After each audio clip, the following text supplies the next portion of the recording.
सम्मानित मंच से उपस्थित राष्ट्र के नौनिहाल नन्हे शावकों को, सृष्टि की सर्जक मातृशक्ति और राष्ट्र जिनके सबल कंधों पर आगे बढ़ने की राह निहार रहा है, वे हमारे युवा। अच्छा लगा कुछ सुनने, कुछ समझने का मौका मिला और कुछ करने की प्रेरणा भी मिली। एक समय था जब साहित्यकारों ने लिखा, अबला जीवन हाय तुम्हारी यही कहानी, आंचल में है दूध और आंखों में पानी। लेकिन सृष्टि के आरंभ से लेकर अद्यतन आज तक अगर हम दृष्टिपात करें तो जिस महिला के प्रति हमारी नजरें एक काल में टेढ़ी दिखी, हमने उसको समाज का एक सबसे निचले पायदान का अंग मानना शुरू कर दिया। लेकिन शायद हम ये भूल गए कि वह वही मातृशक्ति है, वह वही नारी है जिसके परम पावन कोख से ईश्वर ने भी अवतार ग्रहण किया था। आज राम, कृष्ण या अन्य जितने भी देवी देवता हमारे हैं जिनकी हम बात करते हैं, आखिर उनके अवतरण का, उनके उद्गम का, उनके इस धरती पर आने का कारण तत्व कौन सा है? यह मातृशक्ति। इसलिए अपने आप को ये समझना कि हम कमजोर हैं, ये कहीं से भी अच्छा नहीं लगता आपके लिए। आप उस देश की शक्ति हैं जिसने इस राष्ट्र की रक्षा के लिए अपनी गर्दन काटकर अपने पति को थाल में परोस कर समर्पित कर दिया था, हाड़ा रानी ने। आप उसी देश में, उसी मिट्टी से पली बड़ी है। आप वही बात कर सकती हैं जिसकी कोख से राणा प्रताप पैदा हुआ, जिसने आतताइयों को कोसों खदेड़ दिया, जिसने घास की रोटी खाना पसंद किया, लेकिन उनके आगे अपने गर्दन नहीं झुकाए। फिर आप कमजोर कहां हैं? वह नारी ही थी जिसने अयोध्या नंदन राम को भगवान राम तक पहुंचने का अवसर दिया। वह नारी ही थी जिसने अपने कोख के जाए लाल को कंस जैसे दुर्धर्ष राक्षस से लड़ने के लिए आगे भेज दिया था। अब चाहे वैदिक काल की बात हम लें, मध्यकाल की बात लें या आज आधुनिक काल की, नारी न कभी कमजोर थी, न है और न भविष्य में होगी। ये आपके भीतर आपको कमजोर करने की एक बहुत बड़ी साजिश चली गई, जिसने आपके मनो मस्तिष्क में ये भरने का काम किया कि तुम कमजोर हो, तुम चार दीवारी के भीतर रहने के लायक हो। आप कभी चार दीवारी के भीतर रहने के लायक नहीं हो, लेकिन चार दीवारी के बाहर कदम रखने का एक मकसद हो। ऐसे ही बेवजह कदम बाहर ना करें और वो कदम सधे हुए होने चाहिए। ऐसा नहीं कि स्वतंत्रता का हम गलत अर्थ निकाल दें। नारी को स्वतंत्र होना चाहिए। आज चारों तरफ इनके लिए कई योजनाएं चलाई जा रही हैं। आपके संविधान में भी आपको अधिकार संपन्न बनाया गया, आपको आरक्षण दिया गया, ये स्वतंत्रता ही तो दी जा रही है। लेकिन स्वतंत्रता दो रूपों में होती है। अब आपको समझना है कि हम उस स्वतंत्रता का उपयोग कैसे करें। अभी जो वर्तमान माहौल चल रहा है, बहुत दुख होता है देखकर, आत्मा कांपती है, आंखों से आंसू की धारा चलती है। जब हमारी बेटियां ये कहती हैं, ये जीवन मेरा है, मेरी मर्जी, मैं जैसे चाहूं वैसे जीऊं, मेरा बाप, मेरा भाई, मेरे मित्र, मेरे परिवार के पुरुष वर्ग कौन होते हैं मेरे ऊपर अपनी आंख को तेज करने वाले, डांटने वाले, बोलने वाले। आपको ये समझना होगा कि आप जिसे स्वतंत्रता समझकर उसका दुरुपयोग कर रहे हो, वो स्वतंत्रता नहीं है, वह स्वच्छंदता है। और स्वच्छंदता कभी स्वतंत्रता नहीं होती। स्वतंत्रता का मतलब एक अनुशासन युक्त जिंदगी जीना, अपने आप को अनुशासन में रखकर घर, परिवार, समाज, राष्ट्र का जो एक सिस्टम बना है, जो एक नियम बनाया गया है, उस नियम के तहत रहते हुए तब हम अपने कदम को आगे बढ़ाएं, तभी हम एक उन्नत राष्ट्र की कल्पना कर सकते हैं। और अपनी जो खोई हुई हमारी अस्मिता है, जो हमारी जिस सत्य को लोग आज नहीं पहचान रहे हैं, जिसको लोग कमजोर कहते हैं, जिसका दुरुपयोग होता है, जिसको प्रताड़ित किया जाता है, वो बंद होगा तब जब आप उनको एहसास कराएंगे। और इस दिशा में यह जो मानवाधिकार महासंघ है, इसने पहल किया, यह आपके दरवाजे पर चल कर आया है।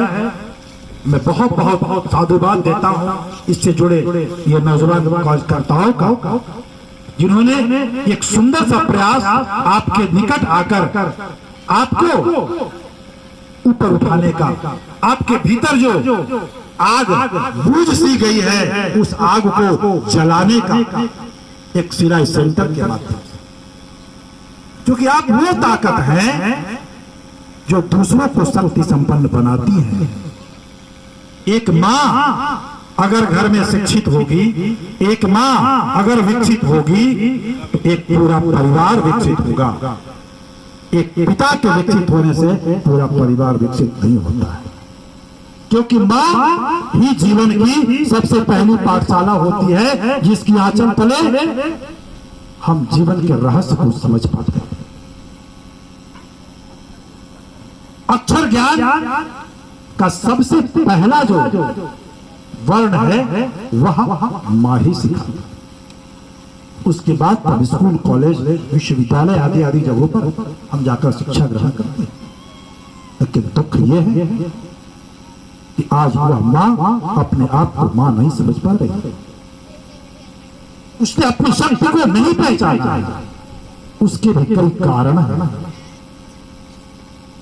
2 मिनट का समय मैं और लूंगा। मैं समझ रहा हूं आप बहुत देर से बैठे। मैं नमस्कार करता हूं आपके इस धैर्य को। गोस्वामी तुलसीदास जी ने मानस में राम के रामत्व को कैसे उजागर किया है, इसको देखिए। राम आखिर राम कैसे बने? तो कहते हैं, प्रातः काल उठ के रघुनाथा, मात पिता गुरु नावहि माथा। और तब गुरु गृह गए पहन रघुराई, अल्पकाल विद्या सब पाई। तो ये जो अल्पकाल में तमाम विद्याओं को ग्रहण करने का कार्य राम ने अपने चारों भाइयों के साथ किया, उसका आरंभ कहां से होता है? मां के आंचल से हो रहा।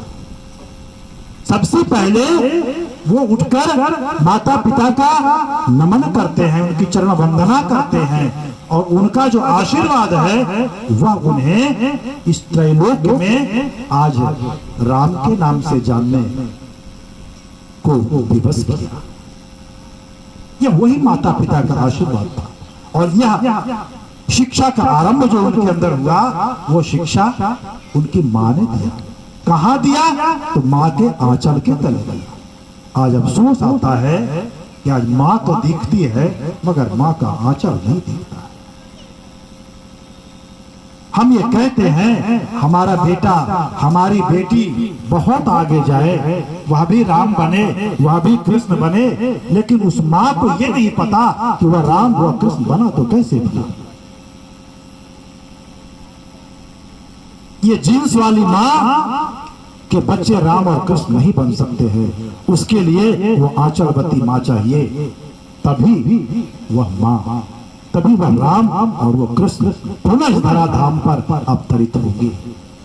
कहने का तात्पर्य मेरा भाई अवहेलना नहीं कर रहा किसी के पोशाक की, किसी के रहन सहन की, मेरा इशारा उस ओर है कि जो हमारी संस्कृति रही है, जो हमारी सभ्यता रही है, हमें उस ओर जाना होगा, हमें उससे जुड़ना होगा। जब तक हम उससे नहीं जुड़ेंगे, जब तक अपने बच्चों के भीतर वो संस्कार हम पैदा नहीं करेंगे, तब तक जिस राष्ट्र की कल्पना आज हम घर बैठकर कर रहे हैं वो कदापि सफल नहीं होगा। अपने इसी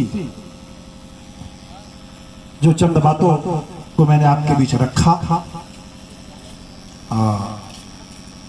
इस दिशा में एक बात मैं आपको बता दूं, जिस संस्कार की बात मैं कर रहा हूं, इसकी एक छोटी सी पहल जो आपकी दीदी यहां बैठी हैं, सत्यवती कुमारी गुप्ता जी, जिनके साथ हम सब मिलकर वहां पे ये काम कर रहे हैं, तो हम चाहेंगे आप भी ऐसे कार्यों को अपने घर से शुरू करें।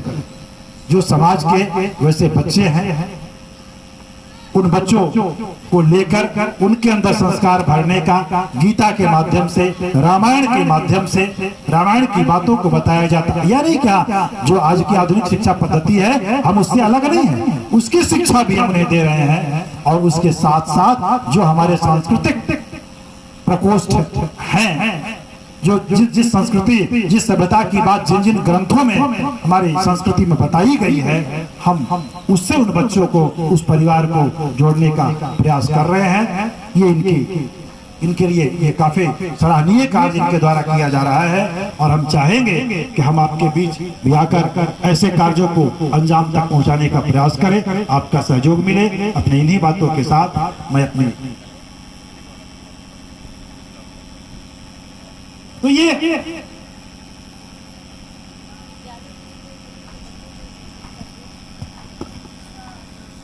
कैसे अंजाम तक पहुंचाते हैं, इसका एक वात्सल्य निर्भया शक्ति की संचालिका यहाँ बैठी हैं सत्यवती जी, जो महिलाओं के सशक्तिकरण के लिए बहुत सारा कार्य वहां पे कर रही हैं, और आपके इस मानवाधिकार संघ से जुड़े लोग भी उसमें हमारे साथ कार्य कर रहे हैं। ये छोटे छोटे बच्चे हैं, यहाँ से दिखलाई नहीं पड़ेगा।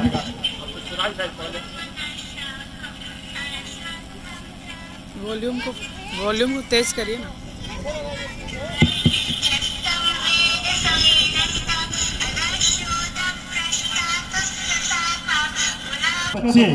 गीता जैसे कठिन ग्रंथ, इसको बड़े बड़े विद्वानों को उसके श्लोक, एक एक श्लोक को पढ़ने में, बोलने में उनकी जी बैठती है, और वे आपके समाज से, आपके घर के बच्चे, ऐसे छोटे छोटे बच्चे जो गली में कूड़ा बीनते थे,